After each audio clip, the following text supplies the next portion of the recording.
Up on the rugged Alaska-British Columbia border, Tiger, a Great Pyrenees, is hard at work. He and a pack of 5 other guardian dogs have 1,500 sheep and 3 shepherds to protect.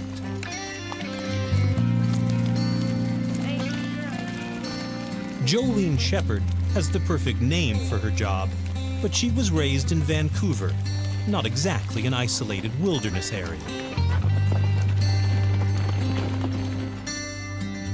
Tiger and Jolene's summer jobs are a result of lumber companies' clear-cutting. Absolutely every tree in a large section of forest is cut down. The companies must then replant. But the tiny new trees are soon smothered by faster-growing vegetation like fireweed. It sucks up sun and rain, leaving a clear cut full of small, dead trees. Chemical spraying is one solution. Renting a herd of sheep is another. But put in sheep, and out come the predators. Wolves prowl the forests, and fearless grizzlies are in the bush and on the lumber roads. It's been a tough summer for the bears. Not enough berries due to bad weather, and now 1,500 sheep are eating everything but the newly planted trees. These sheep would make a good meal for a hungry bear. I'm really afraid of bears and cougars and wolves or anything that can eat me. And I don't actually even know why I ever came up for this job, but I really like it now. They may be guardians, but these dogs still work on the hierarchy of the pack. It's not always gentle nuzzles when these 6 dogs are together. There had been 7 dogs until last week. That's when Cuddles was attacked by wolves. He dragged himself back to the flock, and Tiger. This big guy instantly took off and walked over there to check out the dog that was hurt. And I was really worried because of the top doggy thing. I thought maybe then he was attack him or growl at him. When he got over there, it was the coolest thing. He, in this most nurturing way, looked at the poor beaten up doggy, and he sniffed him all over like he was checking out where poor Cuddles' wounds were. And he looked at the tree line, and he just put on the most impressive show of growling and barking. During the night, Cuddles died, with Tiger watching over him. He had been there the whole time watching him. Just incredible. Tiger's the oldest boss dog. He's probably the noblest, toughest, most favorite dog of everybody out here. He's been around for a really long time, and as you can see, he's got all sorts of war wounds on him. This dog last year, he decided it was a good idea to take on a grizzly bear by himself, and this little doggy was able to hold back a 1,000-pound grizzly bear on his own, which is pretty ferocious, right? I mean, you wouldn't want to mess with a dog that can hold back a 1,000-pound grizzly bear. But he's just the most lovable dog in the world. Like, all he wants is pets. As a puppy, Tiger was put in with the sheep on a farm. He came out thinking he was a sheep. Add that to thousands of years to enhance the guardian in him, and what's a dog like Tiger to do? As a Great Pyrenees, it was his destiny to guard sheep. But Tiger is starting to show signs of being too old for his job. The terrain's difficult, the weather changeable, the bugs bad, and on top of that, no one but the sheep get much rest. We work on sheep time, and we do what sheep want to do, not what we want to do. And unfortunately, sheep like getting up at 5 o'clock in the morning. The dogs work all night, so by morning they're happy to let the shepherds watch for a while.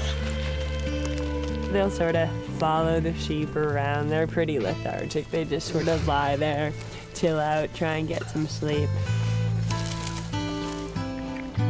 I sometimes think those guardian dogs think they're sheep. Like, they just want to be with the sheep. They truly, truly love the sheep. One thing you have to watch out for when you're feeding these dogs is that as much as they love their sheep, they like their food better. Top dog gets to eat more food, and therefore they'll walk around and inspect the different piles and decide which one looks the best, and then they'll sit down and claim it. The flock often moves to new pastures, and everyone has to follow. This guy, Tiger. I guess this coat looks pretty ratty and dirty, and they're not very well groomed dogs. They're not a bunch of poodles running around out here chasing bears. But these coats are actually fairly important to these dogs. They act as an armor. They protect the dogs against bug bites and against dog bites or any sort of bites from predators. Unfortunately, the thick coats don't totally protect the dogs from encounters with porcupines. And some dogs, like Draco, never learn.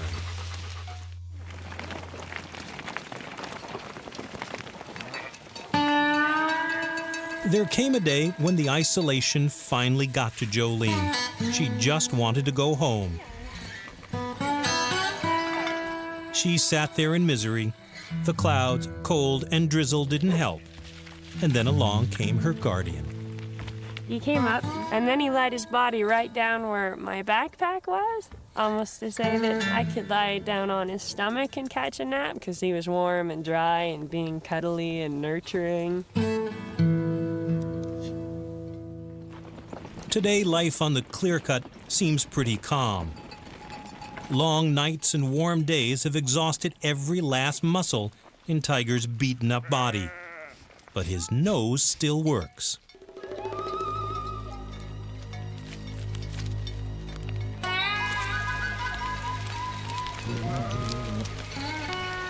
The dense bush is good cover for a bear. Tiger sounds the alert.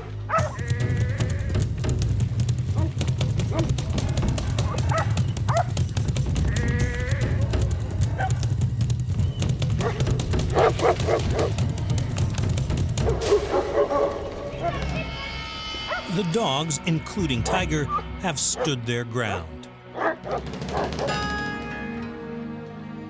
But you can see the guardian dogs here. They know that there's a bear right there, and they're actually forming a wall on the back side of the sheep there, on the same side that the bear is, to keep them on that side away from the bear, and in case the bear wants to come in and attack on that side.